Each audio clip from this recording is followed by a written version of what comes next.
Before this video starts, I want to say if you're struggling, please go seek professional help.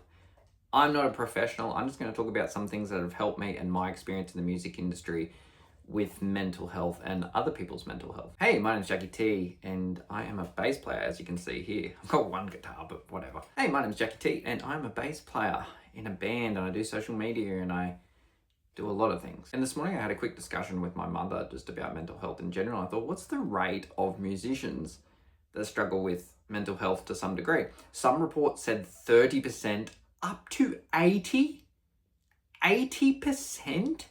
So if you have a band of 5 people, to put this into just like layman's terms, if you have a band of 5 people, 4 out of 5 of them will suffer with mental health to some capacity, or they have, or whatever in that environment. Take that in. How hard would it be? So a band's a business. Let's look at it that way. You imagine you went into this business and you're both going down the line of these things and being like, hey, we're going to make it. And then 4 out of 5 of them has some form of, not necessarily illness, but something that is not the healthiest mindset or not the healthiest approach going on. So there are medications, there are ways we can manage this, but there are some ways we can do this with our behaviors and the ways that we approach life in general. So here's 3 things I thought of that have helped me as I've struggled in this domain sometimes. These days I'm perfectly fine and healthy. I'm a great dude. So I'm going to say the things here with my experience and observing my friends in the music industry about what they do to stay healthy in this regard. Now, I can only comment on what helps me and my friends and acquaintances because it's often a subject of discussion. So let's jump into it. This first one's going to sound a bit controversial at first. However, please listen to it all, and it's not to sound harsh, it's not to sound rude. I do this for myself and my friends do this and everyone I know does this, and it is what keeps you on that path. Now, here's the harsh bit. Your feelings don't matter. Okay, now what do I mean when I say it? Your feelings do matter. You're an important person. I don't want anything to happen to you. But what I'm saying is, in terms of your actions and your day-to-day, sometimes you should take a break. Sure, some people suffer burnout. I'm a fortunate individual. I never suffer a form of burnout, which people are alarmed by the amount of time I spend doing things and everything else. But what I'm saying is, when I say your feelings don't matter, is sometimes you do need a day off. But when you've been in bed for a month or something like that, there's got to be a cutoff point for you living your life. There really has to be this point and this catalyst for you saying, you know what, I'm not going to let this beat me. I'm going to take appropriate steps. And that could be as simple as picking up your instrument for the day. So we're only talking in music realm here, things that will benefit you in the music industry. So I understand where this might be a painful thing for people to grasp or get around. A lot of the things that happen is I can feel a particular way on a day. Say today, for example, I don't feel like doing these videos. I don't feel like teaching. I don't feel like doing a live stream. I don't feel like playing. However, I know that if I don't, I'm going to get further behind. If I don't, I'm not going to achieve my goals. If I don't, I'm going to be left behind in some way. And sometimes that's good. Sometimes that's good. You've got to take a step back. But don't let it go on too long. Otherwise, you end up with these people that have all this wasted potential because not necessarily they didn't push down their feelings. They didn't bring them to the surface and go, I'm feeling this way. There is nothing I can do about that. I'm going to do something. Now, this comes to the bit where this is going to start making sense. Do you know how you have people in life where you hear about them and it's just this downward spiral? You know, he started drinking, he started gambling, he lost his family, he lost his wife, he stopped playing music. Okay, keep that in mind. The same is true, the other way up, upward spiral. He was in bed all day for a month. Oh, he started picking up his instrument, he started practicing, he got in a band, he got gigs. You hear that all the time, but no one talks about it. So the upward spiral exists as well in a wholehearted manner. And everyone loves the upward spiral, but they forget about it on the downward spiral. So what I'm saying is, your feelings do matter, but in terms of achieving things, they don't. You should have a routine that's been proven to help, right? That has been proven to help.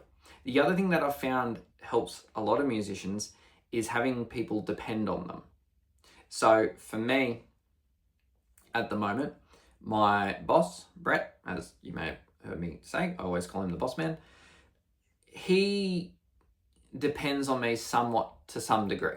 So that can be like, I don't know, accountability, that can be little things that he needs help with to get to where he wants to go within the music industry. And I view my job as not only a bass player, but my job is he wants to get somewhere, it's my job to do everything I can. And I have bet my life on this guy. You know what I mean? So that is my accountability. And that gets me up in the morning. I'm like, I have to do this. I can't let Brett down. There's also myself, and I've also got my dog, which he's over there, and we'll talk about him in a second. So keep in mind the upward spiral. If you're finding yourself anxious to go do something, take some little steps, right? If you're anxious to play in front of people, post a video of you playing online, and if people say you suck, who cares? If you're posting yourself online playing, or if you're playing in front of people and you're bad at your instrument, everyone's going to forget about it in at most a year. Say it goes viral for how bad you are, people will forget about it. The next bad player is coming along. And if you're really good at your instrument, the exact same thing happens, where people will forget about you unless you're continually going and going and going. That's just the way things are. None of us matter so much for the most part. Embrace that. Enjoy it. 20 people might watch this video. Thumbs up. 20 people might watch this video. I couldn't handle 20 people in this room, dude. It's all good, as long as it's a positive message for someone. So your feelings matter, but in terms of the day-to-day, get up. Okay, the next one is about my dog, Rocket, and what he's taught me, which is quite interesting to think about. So last May, I had a home invasion where they came back 4 times in the span of 3 days, or something like that. It was 4 times across maybe 4 days, 3 days. Doesn't matter. So it was very close to being an extreme physical confrontation. Ooh, it's close as me and the camera right now. All this stuff happened, blah, blah, blah. By the way, police, awesome job. Thank you, guys. To the people that did it, I forgive you. You obviously have very sad existences, and mine's gotten only great in the last year or so. I'm sure yours still sucks. So I started putting a lot of security into my house, and I got a dog. His name's Rocket. You can see this dog in the background. That's Una, my old security dog from where Geppetto Pix used to be. And unfortunately, she's no longer with me. I had to rehome her. However, I got a dog called Rocket. And if you're new to the channel, Rocket is sometimes around and he listens to me play bass. So on live streams, he's around a lot and he says hello.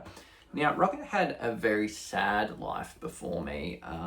I won't go into that too much because there's a lot to it and it's quite distressing for some people. However, now I've got a best friend, and here's some things I've learnt from this, what they called brown dog. They don't know what his breed is. Are you a brown dog? You are. So here's some things I learnt from Rocket and me. He's licking my elbow. Hello, mate. So he doesn't judge me on my appearance. He's happy to be around me. He wants to be near me. He wants to hang out with me all the time. He wants to protect me. Sometimes I'll watch him just in the sun and he'll just be living life. He loves laying in the sun. And at a time in his life, that's not something he had. So where does that come into it with me? All these kind qualities that this animal has that I've adopted, I realize I don't treat myself in the same regard. The way he treats me, I don't treat myself. In the last year, I've really realized that. So where he's excited to see me, I should be excited to be able to sit here and play bass. But some days I'm not. And you can hear him there, he's actually having a snore. I don't know if you guys heard that. I learned to do a lot of those things with myself, like the whole kindness thing and the gratitude thing, because it goes out the window some days. Some days we forget to be grateful for everything. And he's always excited to see me. And I think if he's kind enough and views the world in that way, where he's excited to see me, the least I can do is be excited to see me some mornings and be like, you know what? You're doing all right, dude. It's all right. So gratefulness is the number one thing associated with this. Be grateful. So lastly, exercise, sleep right, and eat right. And I don't have to tell you how to exercise, you know, do some sit-ups, do some push-ups, go for a walk, all the rest of it. Enjoy nature a bit. It's all great for you. Sleep. So many musicians only get 2 hours sleep. Try and catch up on that where you can. You may be doing gigs, all the rest of it. I understand that. Sometimes you got to travel too, and that makes it a lot harder. Eat right is a big one. When you're on the road, sometimes like couple of days ago, I had McDonald's like twice in a day, and that's just, ugh. And then I come back here and I fast for like 2 days, basically. I don't eat a lot as it is. I've started taking vitamins to supplement that. I don't have much of an appetite in general. But basically, this is all common knowledge. You're likely just not implementing it. I don't have to go over here and be like, you should go for a walk. You should eat your vegetables. You should get 80 hours sleep. Because sometimes you sleep for 12 after you've been doing gigs and all the rest of it. So my crucial advice there is you need to just honestly use some common sense here. I can't hold your hand with everything. No one else can too. That's just a summary of some things I've seen within the music industry that tend to regard mental health and things that my friends have seen help them and acquaintances help them and all the rest. So anyway, like, comment, subscribe. That's my little bit of 2 cents on this mysterious thing in the music industry. Bye.